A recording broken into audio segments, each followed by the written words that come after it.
انسانی حقوق کی خلاف ورزیوں پر سخت احتجاج کیا اور سیکپا ہوئے وکلا نے پشاور میں نعرے بازی کی اور ایک مارچ کیا۔ آزادی مریم بھی سن لے، آزادی نواز بھی سن لے، آزادی شہباز بھی سن لے، آزادی ہم لے کے رہیں گے، آزادی ہم لے کے رہیں گے، آزادی آئین کا جنازہ نامنظور، آئین کا جنازہ نامنظور، دستور کا جنازہ نامنظور، آئین کا جنازہ نامنظور، دستور کا جنازہ نامنظور، آئین کا جنازہ نامنظور۔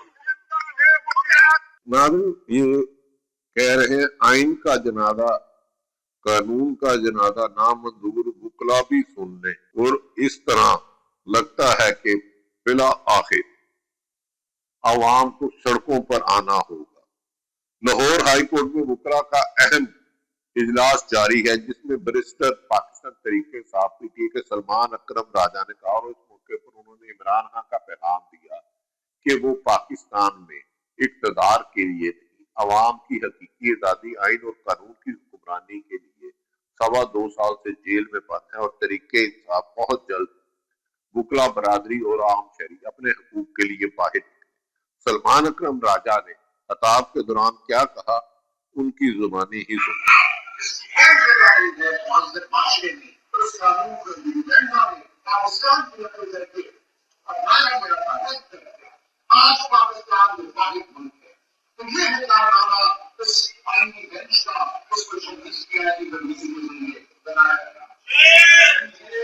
اس آئینی بینچ نے پاکستان کی عوام کی جو گروہ تھا، اس کی روح کے بعد کی جو سیٹیں بچی، جو پی ٹی آئی کے حصے میں آئی، اس کے مناسب سے